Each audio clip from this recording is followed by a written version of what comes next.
warahmatullahi wabarakatuh. Alhamdulillahirabbil alamin. Assalatu wassalamu ala asrofil anbiya'i wal mursalin wa ala alihi wa sahbihi ajmain, amma ba'du. Asyhadu an la ilaha illallah wa asyhadu anna Muhammadar Rasulullah. Allahumma shalli ala sayidina Muhammad wa ala ali sayidina Muhammad. Para pemirsa TVRI Jambi yang dirahmati oleh Allah Subhanahu wa taala dan dimanapun Anda berada, alhamdulillah senang sekali seperti biasa di hari Kamis sore ini kami kembali hadir menyapa pemirsa di rumah, tentunya dalam program acara kesayangan kita, Syiar. Tadi di awal telah kita dengar bersama-sama lantunan lagu yang begitu indah yang dibawakan oleh El Hawa Musik yang telah membuka rangkaian acara Syiar pada sore hari ini. Dan pemirsa di rumah, adapun majelis ilmu Syiar di sore hari ini ialah akan membahas terkait manfaat dari kebaikan, dan untuk membahas tema tersebut sudah hadir di studio TVRI Jambi Al-Ustadz kita yang insya Allah akan memberikan tausiahnya kepada kita semua. Sudah ada Ustadz Dedi Usman. Assalamualaikum Ustadz. Waalaikumsalam warahmatullahi wabarakatuh. Apa kabar Ustadz? Alhamdulillah baik sehat. Alhamdulillah, itu yang terpenting ya Ustadz ya. Ya Masya Allah. Dan tidak hanya Ustadz Dedi yang ada di studio TVRI Jambi pada sore hari ini, Ustadz kita juga kedatangan tamu kita yang Masya Allah ini juga semangatnya tergambar dari pakaian yang cantik dan ganteng yang dipakai pada sore hari ini Ustadz ya. Ini ibu-ibu dan bapak tahu betul kalau ini bulan Agustus ya Ustadz ya. Jadi semangat kemerdekaannya udah terbawa nih di awal-awal bulan. Kita sapa dulu majelis taklim kita, ada dari PSG ya, Persatuan Seniman Jambi. Assalamualaikum Bapak dan Ibu. Masya Allah Ustadz, kita kedatangan dari Majelis Taklim para seniman Jambi Ustadz ya, yang insya Allah bersama-sama kita di Majelis Ilmu Syiar sore hari ini. Kita juga mau sapa ada El Hawa Musik. Assalamualaikum Mbak Najwa dan Bang Hafiz. Ini janjian ya. Kita yang nggak janjian ya Ustadz ya. Baik, dan Ustadz tadi alhamdulillah disampaikan di awal bahwa insya Allah kita di sore hari ini akan mendengarkan tausiah dengan judul manfaat dari kebaikan. Masya Allah kita menjalani kehidupan di dunia ini ya Ustadz ya, senantiasa memang yang harus kita perbuat dan yang harus kita lakukan adalah sebanyak-banyaknya melakukan kebaikan. Nah, lantas bagaimana sih di dalam Islam memandang esensi dari kebaikan yang harus kita lakukan sebagai umat muslim Ustadz? Baik, assalamualaikum warahmatullahi wabarakatuh. Waalaikumsalam warahmatullahi wabarakatuh. Alhamdulillahi wa kafa. Wassalatu wassalamu ala sayyidina Muhammadinil Mustafa wa ala alihi wa ashabihi ahli sidqi wal wafa, amma ba'du. Para kru yang kita hormati, para pemirsa TVRI Jambi, TVRI Punyokito, kebanggaan kita dimanapun berada yang dirahmati Allah, serta khususnya Bapak dan Ibu Majelis Taklim PSG Persatuan Seniman Jambi. Salam kenal Bu, Pak. Mudah-mudahan silaturahmi ini mendatangkan kebaikan bagi kita semua. Amin. Segala puji bagi Allah. Pada sore hari yang berbahagia ini Allah telah memberikan kita kekuatan iman, kemudian kekuatan ruh dan jasad kita untuk berkumpul bersama-sama di sini, tentu saja dalam rangka menyemarakkan syiar TVRI sekaligus menyemarakkan syiar Rasulullah Shallallahu Alaihi Wasallam di permukaan bumi. Salawat dan salam kita sampaikan kepada baginda Rasulullah Shallallahu Alaihi Wasallam. Allahumma sholli ala sayyidina Muhammad wa ala ali sayyidina Muhammad. Kita berharap Bapak Ibu semua, semoga kita semua bersama keluarga kita, bersama orang-orang yang kita sayangi dalam kehidupan ini, di atas permukaan bumi ini selalu diberikan hidayah oleh Allah, dan nanti ketika kita dibangkitkan kembali oleh Allah, kita berharap betul bisa bertemu langsung, bertatap muka, bersahabat, bertetangga, dan mendapatkan syafaat Rasulullah Sallallahu Alaihi Wasallam. Amin ya Rabbal Alamin. Bapak dan Ibu serta para pemirsa TVRI Jambi yang dirahmati Allah Subhanahu wa taala. Pada hakikatnya kita ini diciptakan oleh Allah dengan satu tujuan yang teramat mulia. Quran mengatakan, "Wa ma khalaqtul jinna wal insa illa liya'budun." Dan tidak aku jadikan, ciptakan manusia itu kecuali untuk mengabdi beribadah kepadaku. Jadi ibadah tentunya terekam dalam kepala kita itu adalah berbuat kebaikan. Makanya di dalam Al-Quran itu juga dalam surah Al-As, Allah mewanti-wanti kita semua, mengingatkan kita semua. Bismillahirrahmanirrahim. Wal 'asri innal insana lafi khusrin illal ladzina amanu wa 'amilus sholihat wa tawassaw bil haqqi wa tawassaw bis sabr. Bahwa demi masa, kata Allah, demi waktu, sesungguhnya manusia itu benar-benar dalam keadaan merugi. Kan kita ini tidak mau merugi, kita ini pasti mau untung. Apalagi seniman lah, seniman tuh biasanya identik dengan pukulan-pukulan. Tung pukulannya kan, berarti untung gitu nih, mau hidup nih kan, maunya untung. Dalam hidup kita mau untung. Jadi kalau rugi, ya alangkah ruginya kita dalam kehidupan ini. Kita akan merugi kecuali, kata Allah, orang-orang yang beriman, kemudian melakukan amal soleh. Dia saling tegur menegur, menasehati dalam kebaikan, kebenaran, kemudian nasihat menasehati, tegur menegur, saling mengingatkan dalam hal kesabaran. Intinya dari beriman itu dia buktikan dengan melakukan kebaikan-kebaikan. Nah, kadang esensinya kebaikan itu ternyata mendatangkan manfaat bagi kehidupan kita. Kan mendatangkan manfaat. Yang dalam yang pertama itu manfaatnya ada dalam Quran itu orang yang berharap betul kepada Allah. Wa minhum may yaqulu rabbana atina fid dunya hasanah wa fil akhirati hasanah wa qina adzabannar. Dia berharap kepada Allah, ya Allah, anugerahkan kepada kami kebaikan, kebahagiaan dunia, kebahagiaan akhirat, jauhkan dari api neraka. Itu doa kita tuh, Bu. Ketika dalam sholat kan A, B, C, D sampai Z, tutup dengan doa sapu jagat, doa itu kan. Artinya dalam kehidupan dunia kita pengen bahagia sejahtera. Kadang-kadang ukuran bahagia sejahtera itu sukses, punya duit banyak, rezeki lancar.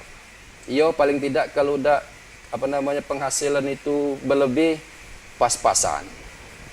Pas-pasan lah minimal, Bu. Pas nak buat rumah ada duit. Pas nak beli mobil ada duit. Pas nak naik haji ada duit. Intinya pas-pasan, pas untuk ukuran kita, harapan kita, dunia kita tuh bagus. Kemudian satu sisi juga kita mengharapkan kepada Allah selamat dalam urusan akhirat. Ya, selamat terus akhirat itu kita masuk surganya Allah. Yang kata Allah, wa basyiril ladzina amanu wa amilus solihati anna lahum jannatin tajri min tahtihal anhar. Bagi kabar gembira, kabarkan kepada hamba-hambaku yang mengerjakan amal soleh, yang beriman dan mengamal soleh itu, bahwa bagi mereka itu nanti ada balasan, yaitu surga. Yang di bawahnya itu Quran mengatakan mengalir sungai-sungai. Artinya kenikmatan yang luar biasa yang disediakan oleh Allah Subhanahu wa taala di akhirat. Artinya dengan melakukan kebaikan itu, satu sisi dunia kita ada kebahagiaan, ada kemudahan, ada sesuatu yang sesuai dengan harapan kita, kemudian akhirat kita pun luar biasa bahagia. Nah, kemudian yang kedua, ternyata kebaikan-kebaikan itu apapun namanya, yang mungkin sifatnya yang wajib atau yang sunnah-sunnah yang diajarkan oleh Rasulullah, itu bisa bermanfaat juga. Bagi apa? Bagi untuk kehidupan kita ini kan ada siklusnya kan. Kadang-kadang dari bawah naik ke atas sampai puncaknya turun tuh, turun lagi ke bawah. Nah, ada orang yang bertahan betul kan, pasti turun ke bawah. Dan juga orang dari bawah naik ke atas turun lagi. Yang kata Quran itu dikatakan wa man nu'ammirhu nunakkishu fil khalqi afala yaqilun. Surah apa tuh? Surah Yasin. Surah Yasin. Barang siapa yang kami panjangkan umurnya, maka akan kami kembalikan dia kepada asal mula kejadiannya. Dari dulu, dari kecil lemah, tegak kita susah dari segi fisik. Belajar tegak oleh ibu bapak kita dulu, mak kita dulu. Kita semakin berumur, kembali lagi fisik tuh lemah lagi. Dulu susah tegak, udah tua makin tua, susah pula tegak. Dulu belajar tegak, tulang lemah. Sekarang sudah tua, ada penyakit. Ya rematik lah, asam urat lah, pengapuran lah, tulang rapuh lah, macam-macam lah. Dari segi fisik, mata juga begitu, telinga juga demikian. Segi fisik. Kemudian segi pikiran juga demikian. Semakin kita panjang umur tuh Bu, pikiran itu juga semakin menurun kekuatannya. Sekarang kadang-kadang kita menurun pikiran kita nih. Lupa karena cepat nian. Baru sholat 1 rakaat baguslah. Allahu Akbar, ruku. Kemudian duduk antara sujud, duduk antara 2 sujud, ruku lagi. Nak naik rakaat kedua mulai bingung. 2 atau 3 tadi? 2 atau 3. Baru batas seumur kita sekarang ini, artinya kekuatan pikiran itu pada hakikatnya semakin berumur, semakin berkurang. Lagi kecil, lagi anak-anak sensitifnya luar biasa. Tidak dibelikan es krim oleh anak kita, oleh ibunya, si anak merajuk. Litak mujuknya bahasa kita dusun kan. Mujuk dipujuk-pujuk, dari kasih es krim baru dia diam. Semakin dia berumur nanti keadaannya seperti semula pula, sensitifnya tinggi. Makin tua, dia menantunya tidaklah, tapi perasaan dia agak lain menantu ni hari ini. Nangis dia di balik kamar. Tanya oleh cucunya, "Nek, ngapa nangis?" Tidaklah. Ternyata ada sisi sensitif. Perasaan dia menantunya itu adalah kurang respect pada hari itu. Padahal tidaklah, karena sisi sensitivisme itu. Artinya ada kekurangan-kekurangan ketika kita panjang umur. Makanya mungkin kita ni sebaik-baiknya janganlah pula minta panjang umur yang panjang menian lah. Allah Tuhanku, berikanlah aku umur 200 tahun. Nah, bisa saja Allah berikan 200 tahun, badan kita tak sanggup lagi. Kita tak sanggup tegak lagi. Kasihan anak cucu kita. Jadi seukurnya saja, silakan minta panjang umur, tapi kita berharap dengan panjang umur itu kita tetap sehat, pikiran masih normal. Kemudian kita yang terpenting itu adalah dijauhkan dari penyakit pikun. Insya Allah orang-orang yang gemar melakukan kebaikan di masa mudanya atau di masa dia masih kuat fisik dan pikirannya, ketika dia tua nanti dijauhkan oleh Allah dari sifat pikun. Itulah yang kita khawatirkan itu. Sebab kalau lah pikun itu Bu, kasihan nengok anak-anak kita. Mungkin 1-2 tahun dia sabar ngurus kita. Masuk 3 tahun, 4 tahun, kita lah tidak bisa membedakan lagi mana dapur, mana kasur, mana tengah, mana dapur, mana ruang ini. Tak kenal lagi kita. Cucu kita datang, yang pertama, tanya, "Ini siapa?" Cucu datuk lah ini nih. Kenal. Kenal pada masa itu. Esok datang lagi cucu kita, nanya lagi kita, "Tuh ini siapa?" Kita khawatirnya seperti itu. Kita pikun, anak kita tidak sabar mengurus kita. Akhirnya mereka sedikit-sedikit khawatirnya durhaka kepada kita. Dan kita harapkan, itulah kita harapkan dengan melakukan kebaikan-kebaikan itu, apapun bentuknya, sifatnya yang wajibkah bagi kita, sholat dan sebagainya, atau yang sunat-sunat dalam kehidupan ini, kita harapkan ketika nanti usia kita panjang, mungkin lama betul menikmati kehidupan ini, kita berharap jauh dari sifat pikun, atau hal-hal yang bisa menghantarkan kita ke dalam kemurkaan Allah atau kebencian manusia dalam kehidupan ini. Oke, baik Ustadz, kita jeda dulu ya Ustadz ya. Dan pemirsa di rumah tentunya jangan kemana-mana karena program acara Syiar masih akan segera kembali, tetaplah bersama kami.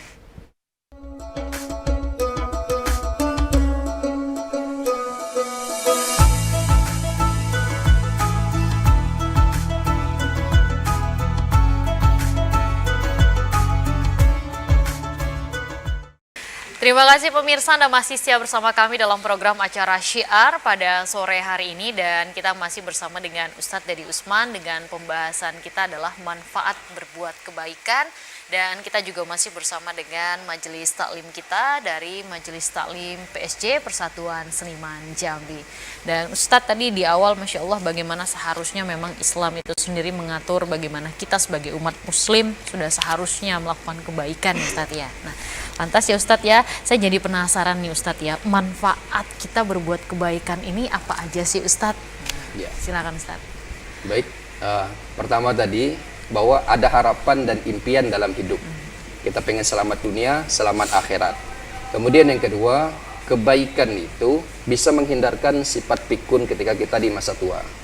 Karena mau tidak mau, suka tidak suka, kita harus melewati siklus itu. Ya, sekarang ini kan masih bagus-bagusnya nih, sampai puncak nanti turun tuh, turun. Sekarang pakai minyak parfum, minyak wangi, besok minyak angin yang kita pakai semakin tua kan. Ada siklusnya itu.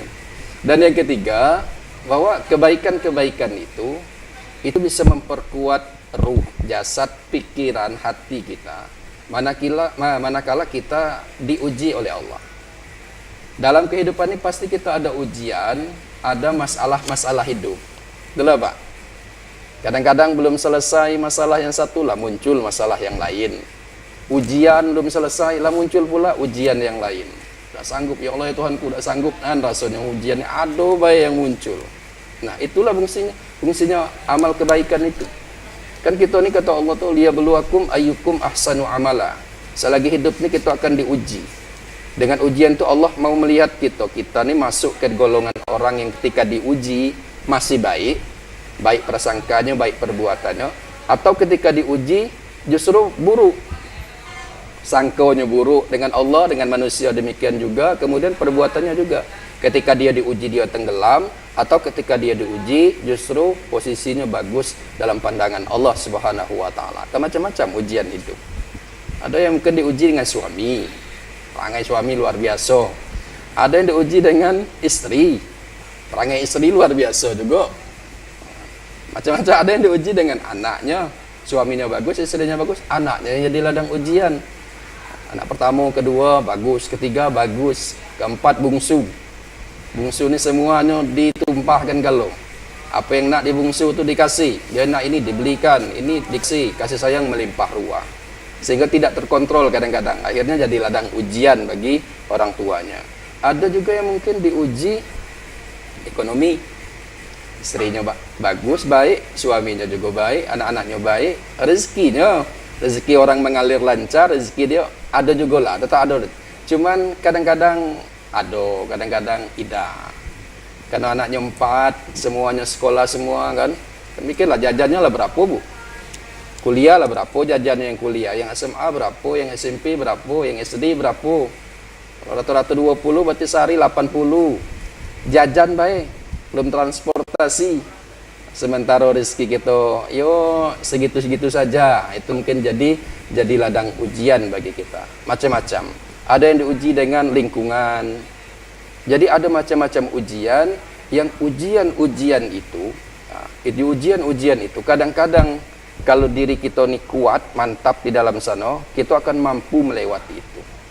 Tapi kalau dalam diri kita ni memang tidak ada landasan, kebaikan tu memang dikit nian, yakinnya itu, kalau diuji dia stres.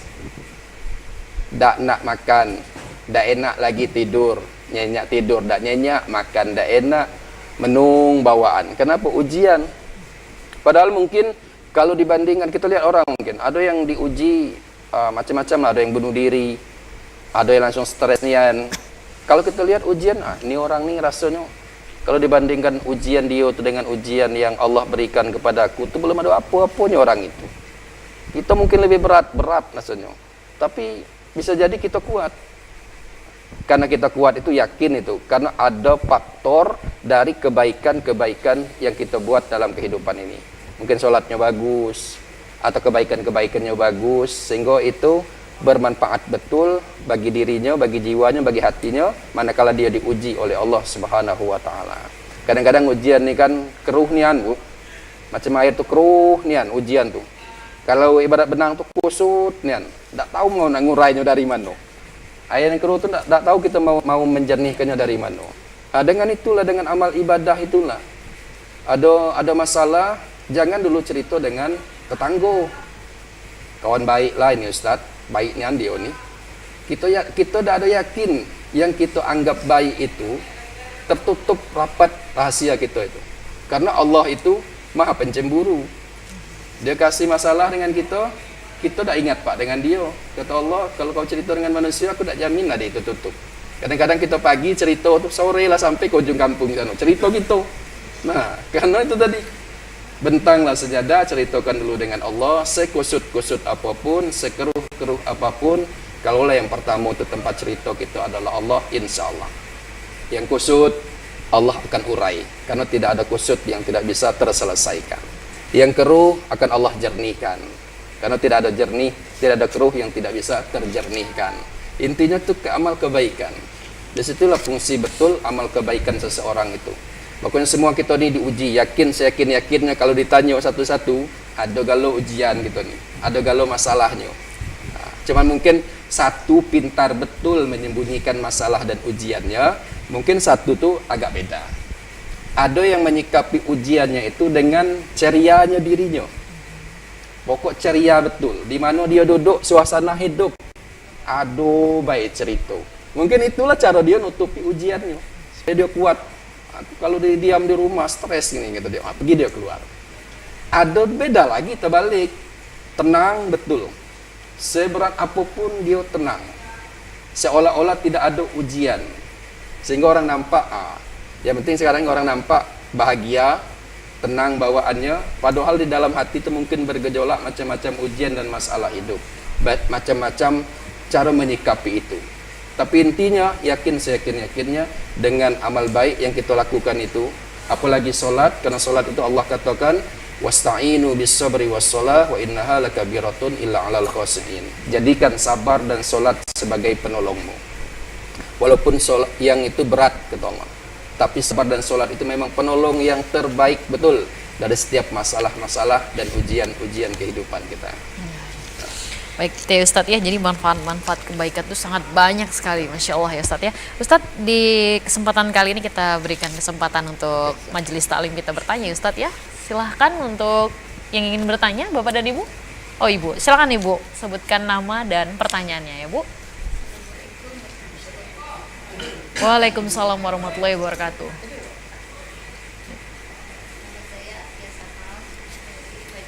PSG. Ustadz mau bertanya nih Ustadz, Ya. kalau kita nih berbuat baik nih sama orang, tapi hati kita nih masih dongkol sama orang tuh Ustadz, gimana Ustadz itu perbuatan baik kita sama orang itu? Makasih Ustadz. Baik. Assalamualaikum warahmatullahi wabarakatuh. Waalaikumsalam warahmatullahi wabarakatuh. Terima kasih pertanyaannya Ibu Atia ya. Silakan Ustadz, ini berbuat baik tapi hati masih dongkol nih Ustadz. Tak ada ikhlas. Masih belum ikhlas. Ini orang nih lah sudah dikasih apa perhatian, kita baik dengan dia. Dia masih juga usil dengan kita. Kadang satu sisi untuk ini kita masih berusaha, tapi hati itu memang kadang-kadang dongkol masih. Mau diucapkan, takutkan kita tersinggung misalnya kan. Nah, memang tingkatan tertinggi itu adalah melakukan kebaikan itu memang ikhlasnya luar biasa. Ikhlas itu. Misalkan kita ambil analogi yang lain. Kebaikan itu yang luar biasa pahalanya. Misalkan untuk sedekah, misalkan luar biasa pahalanya itu manakala kita tuh membutuhkan itu. Tapi kita mampu berbagi dengan orang lain. Kita butuh dan kita mampu berbagi dengan orang lain. Nah, itu luar biasa tuh. Sama dengan itu, kita sebenarnya dongkol betul tuh. Tapi kita mampu masih berbuat kebaikan. Tahap pertama sih oke lah, tapi mudah-mudahan insya Allah kita akan belajar untuk semakin sering belajar itu semakin inilah gitu dengan kebaikan-kebaikan itu. Pokoknya contoh teladan kita itu Rasulullah itulah. Memang beratnya bagi level-level kita nih, mungkin level saya juga mungkin berat yang seperti itu, tapi tetap kita kiblat kita Rasulullah. Bagaimana mungkin sejarah mungkin mengatakan, cerita mengatakan Rasulullah itu ada orang Yahudi buta, setiap hari dia kasih makan. Orang tidak bisa juga ngunyah, tapi Rasulullah supaya orang itu bisa makan. Kalau keras itu dilembutkan setiap hari. Dan ketika dikasih makan tuh orang Yahudi itu selalu nyebut Rasulullah. Ay Muhammad tuh gilo segala macam, ngaku nabi. Ada kini tuh nabi lagi. Memang gilo dan Muhammad tuh. Tapi Rasulullah terus ngasih setiap hari. Setiap hari sambil ngasih makan tuh terus orang Yahudi itu terus menghina Rasulullah. Kalau kita udah telap jam tuh. Mungkin kalau kita langsung makan orang ngata kita langsung itu masuk lagi mulut dia. Tapi Rasulullah kan tidak demikian. Tidak demikian. Itu akhlak Rasulullah. Sehingga ketika Rasulullah telah wafat, orang itu tidak ada lagi yang ngasih makan itu. Abu Bakar ngasih makan, barulah orang itu tahu kok beda ya. Yang ngasih makan ini beda, kualitas kelembutannya, takzimnya itu luar biasa. Kata Abu Bakar, yang memberi makanmu selama ini adalah Muhammad dan dia telah dipanggil oleh Allah Subhanahu wa taala. Artinya tahap pertama itu tidak apa-apa lah kedongkol. Tapi kita berusaha tetap kebaikan-kebaikan itu kita tebarkan dan seyakin-yakinnya kebaikan itu walaupun orang itu tidak membalasnya, mungkin Allah akan memberikan balasan dari jalan yang lain. Dan demikian. Oke, Itu ya buat ya, insya Allah mudah-mudahan. Jadi dari awal proses belajar dulu ya Ustadz ya, kemudian lama-lama beradaptasi. Baik, dan nanti kita sambung lagi Ustadz untuk pertanyaan dari Bapak dan Ibu-Ibu yang hadir di sore hari ini. Nah pemirsa di rumah tentunya jangan kemana-mana karena Syiar masih akan segera kembali, tetaplah bersama kami.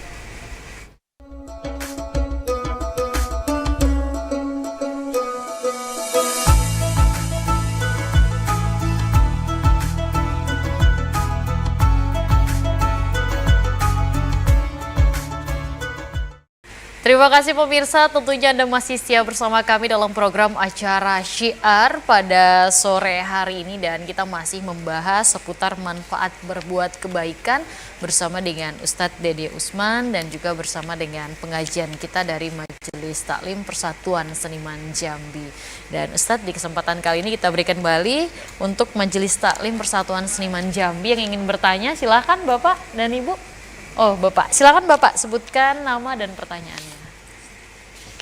Assalamualaikum warahmatullahi wabarakatuh. Waalaikumsalam warahmatullahi wabarakatuh. Nama saya Bambang Ustadz dari Persatuan PSG.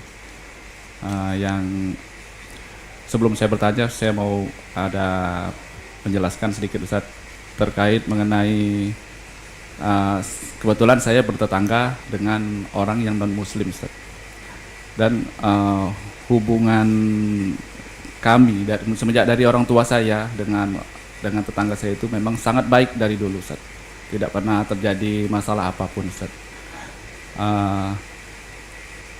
Terkait dengan masalah itu Ustaz, saya pernah mendengar Ustaz, apa benar Ustaz apabila kita membantu dalam bentuk perayaan ataupun upacara orang yang non muslim itu dilarang Ustaz. Karena Ustaz kita bertetangga sudah lama. Pernah suatu hari opung tersebut meninggal Ustaz. Meninggal dan kami semua tetangga membantu. Pada waktu itu memang kebetulan sakitnya parah. Kemudian keluarganya itu sudah angkat tangan, lepas tangan Ustaz, bahkan di antara kami dipanggil, disuruh menghadapi tetangga tersebut Ustaz. Artinya mereka mungkin mengharapkan doa-doa dari kita yang muslim Ustaz. Itu kalau menurut Islam apa maksudnya? Hukumnya apa Ustaz? Kita membantu tetangga kita yang non muslim dengan mungkin sakaratul maut, keluarganya sudah angkat tangan, mereka memanggil kami, terserah apa yang mau dibaca-baca tuh Ustaz. Sekian Ustaz. Assalamualaikum warahmatullahi wabarakatuh. Waalaikumsalam warahmatullahi wabarakatuh. Terima kasih Pak Bambang atas pertanyaannya. Nah bagaimana nih Ustaz? Insya Allah toleransi antar umat beragamanya begitu luar biasa. Ya, pertanyaan yang luar biasa dan sangat cocok dengan isu yang berkembang saat ini. Ya. Moderasi beragama namanya gitu kan. Kan konsep awalnya Allah mengatakan inna khalaqnakum min dzakari wa untha wa ja'alnakum syu'uban wa qabaila lita'arafu. Jadi Allah itu memang sengaja menciptakan kita ini berbeda-beda. Sebenarnya bisa saja Allah kita menjadikan satu. Orang Indonesia semua. Ada orang Arab, ada orang Inggris gitu. Atau agama Islam semua. Satu baik. Kan sebenarnya punya kuasa Allah kan, apabila Allah mau kun fayakun. Tapi Allah menjadikan demikian kita ini berbeda-beda. Berbeda-beda itulah satu sisi menguji kita, satu sisi juga untuk kita melakukan kebaikan-kebaikan. Ada memang saudara seagama. Ya, saudara seagama itu kita, satu iman, satu akidah. Ada saudara sebangsa setanah air. Ya, sebangsa setanah air itu ya mau tidak mau kita harus berbuat baik. Intinya ada batasan-batasan kalau dalam antar agama itu. Batasannya pertama, kalau tidak menyangkut masalah akidah, kita memang disuruh untuk bermuamalah, silakan gotong royong. Jangan pandang orang Islam, orang Kristen, orang non-Muslim, silakan bergotong royong untuk membersihkan misalkan jalan-jalan umum. Bertetangga itu kan ada etikanya juga. Ada etikanya juga, ada hal-hal yang tertentu. Yang tidak boleh itu memang kita tolong-menolong dalam hal misalkan kebaktian kita ikut. dia kan doa di situ, ada saudara sucinya, kita nimbrung di situ, artinya sudah masuk sisi akidah kita itu. Tapi kalau malah sisi muamalah, hubungan tetangga dengan tetangga, berbuat baik yang tidak merusak akidah kita, malah itu memang diajarkan oleh Rasulullah Sallallahu Alaihi Wasallam. Kita tahu Madinah itu kan luar biasa tuh, di sana ada Yahudi, di sana mungkin ada juga Nasrani, macam-macam di Madinah itu kan Rasulullah luar biasa membentuk itu sehingga aman, tentram. Intinya Tuhan itu kan nyuruh kita nih aman, kelolalah dunia ini, bumi ini untuk kita aman, kelola, jangan ribut. Makanya ada batasan, dia ngerti ini batasan akidah, ini batasan muamalah. Kalau konteksnya seperti Bapak tadi, tidak masalah kita. Silakan, dia sudah berserah diri mungkin kan. Kita ngajarkan kalau konteks kita, agama kita, kalau orang sakaratul maut, yo ditalkinkan la ilaha illallah kalau gitu kan. Dia berserah diri. Bisa jadi mungkin alhamdulillah dalam hatinya memang ada ngikut itu. Atau memang kita memberikan kemudahan rasa kemanusiaan kita karena sakaratul mautnya ini luar biasa orang nih. Kita berharap kepada Allah mudah-mudahan yo sakaratul mautnya tuh jangan berat-beratnya, adalah kemudahan-kemudahan. Tidak ada begitu beratnya di ketika proses sakaratul maut. Intinya memang kalau bertetangga kita tetap mencontoh Rasulullah, walaupun itu beda keyakinan, beda akidah dalam sisi muamalah, bergaul dan sebagainya, telah ada tuntunan dari Rasulullah. Kita tidak boleh memusuhi, mereka pun tidak boleh memusuhi kita, kan ada alakum dinukum waliyadin. Sisi itu bagi mereka lah, sisi kita, agama kita, ya agama kita. Tapi dalam sisi kemanusiaan, kita memang disuruh untuk saling kenal mengenal, saling menghargai, saling membantu. Saya rasa demikian, Pak. Mudah-mudahan terjawab ya Pak Bambang ya. Dan selanjutnya satu lagi Bapak dan Ibu yang ingin bertanya. Oke, siapa? Oh. Ya, satu yang Assalamualaikum warahmatullahi wabarakatuh. Waalaikumsalam. Perkenalkan Pak, nama saya Samsino Yudono, tapi dipanggil kawan-kawan Bang Sam. Nah, jadi dari PSG, Persatuan Seniman Jambi. Yang saya tanyakan ini Pak, ada dua sensi Pak. Yang satu, masalah kita berniat berbuat baik, umpama sholat di masjid Pak ya. Ya karena kita kepingin cucung atau anak kita maju, saya pernah bawa cucung saya ke masjid. Nah, setelah itu ada teman juga negur saya Pak. Jadi katanya, itu ngapo kata bawa cucung ke masjid, memutuskan silaturahmi katanya, apa memutuskan apa kan, memutuskan sab maksudnya. Jadi tanggapan kita gimana Pak? Ya, terpaksa saya diamkan aja kan. Jadi menurut Pak Ustadz, mohon sarannya gimana yang baik. Satu. Yang kedua, masalah masih dalam sholat juga Pak ya. Gini Pak, kadang-kadang kita sholat nih waktu baca doa ketika kadang terlalu lama Pak. Sementara mungkin kita kebelet mau ke belakang, jadi gimana tindakannya Pak? Apa kita bertahan, apa kita tinggalkan dulu? Hanya itu Pak yang bisa saya tanyakan Pak. Terima kasih, mohon sarannya Pak. baik, terima kasih pertanyaannya Pak Sam ya. Silakan Ustadz. Masya Allah, ini memang sering ya Ustadz ya kalau bawa cucu gitu ya, kemudian pada saat sholat gitu terus safnya terputus. Nah, bagaimana seharusnya menanggapinya Ustadz? Ya, terima kasih Pak Sam. Saya sama dengan Pak Sam. Kalau sholat ke masjid, selalu anak saya ajak. Artinya mereka kan belum balik, saya sedih. Saya ajak ke masjid.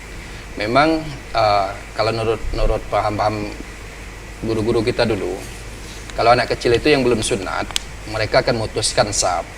Jadi kita cari triknya kita di pinggir sekali, anak cucu kita di pinggir, kita di sebelahnya, sehingga saf tidak putus. Atau di belakang posisinya, kita di depan, anak kita di belakang. Tetap diajak anak, sehingga dia terkontrol gitu. Nah, sebelum berangkat sebut aja acung misalkan, atau nak kaget di sana jangan ribut. Nah, orang itu biasanya khawatirnya kan anak-anak ribut.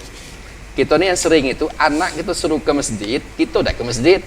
Wah, wajar lah mungkin dia ribut di masjid karena tidak ada yang dia takuti, tidak ada yang dia pandang gitu. Nah, sehingga memang berlari ke sana, berlari ke sini, sehingga agak orang kehusukan orang mungkin terganggu. Tapi kalau memang kita sudah beri pengertian dengan anak, anak itu kita letakkan di samping sekali, dan di belakang insya Allah itu malah yang terbagus. Kenapa kita ngajarkan kepada anak-anak kita untuk ke masjid?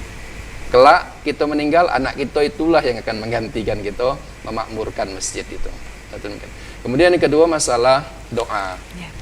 Imam yang terlalu panjang atau imam biasanya, imam itu kan ada doa bersama gitu.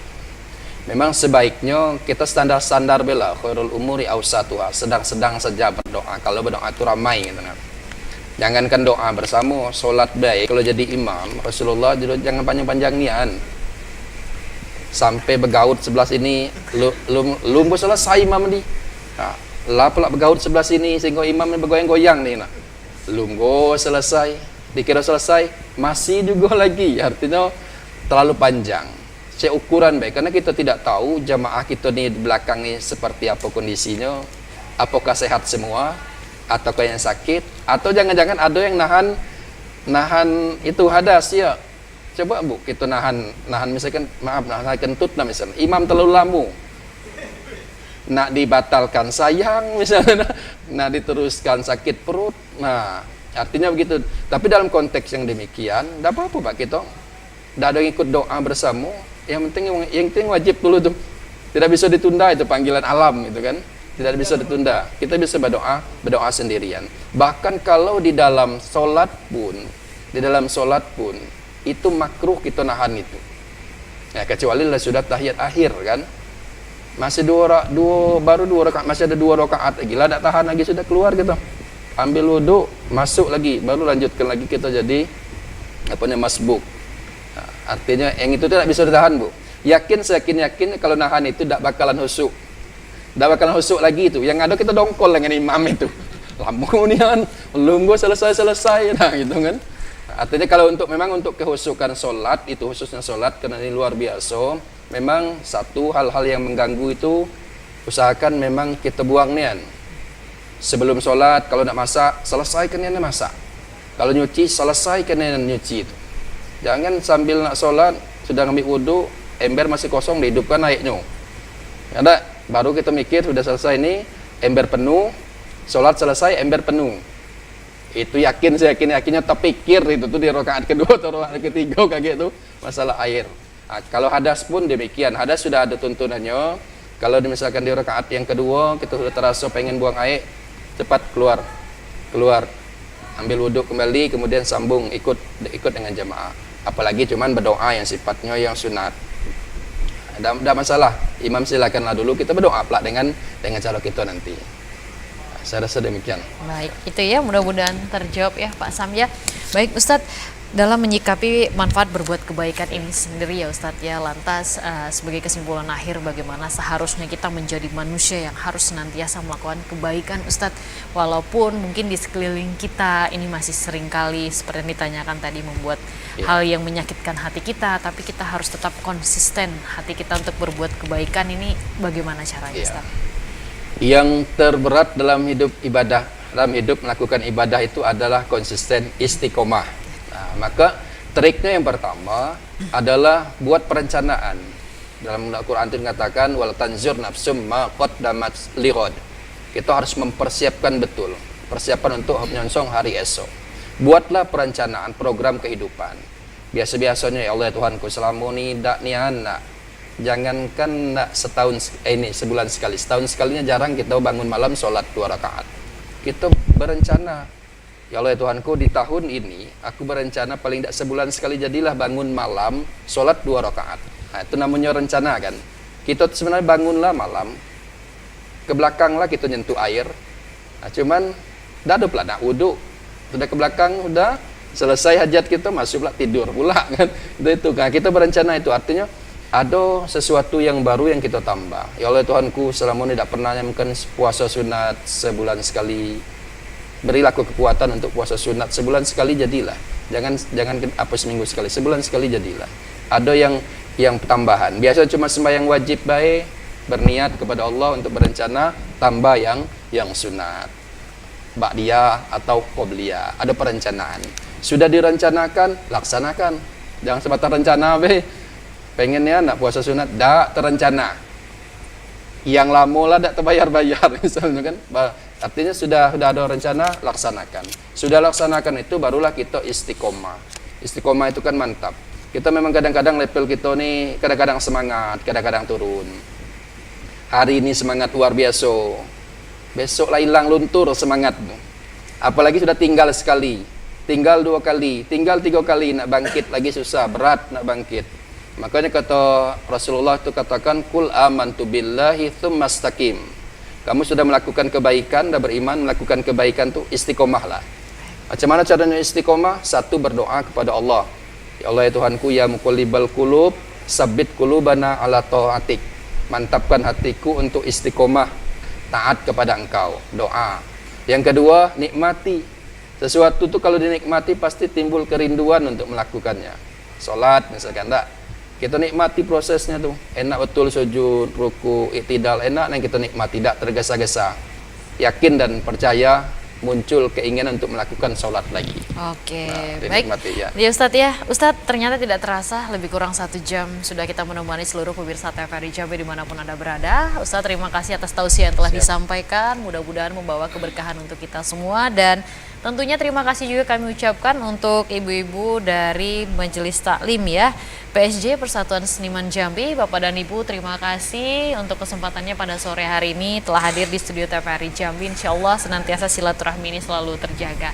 Amin. Dan pemirsa di rumah, demikianlah program acara Syiar pada sore hari ini. Terus saksikan Syiar setiap hari Kamis pukul 5 sampai dengan pukul 6 sore tentunya hanya di TVRI Jambi Punyo Kito. Akhir kata, saya Mutia Lestari mewakili kerabat kerja yang bertugas pamit undur diri. Billahi taufik wal hidayah. Wassalamualaikum warahmatullahi wabarakatuh. Waalaikumsalam.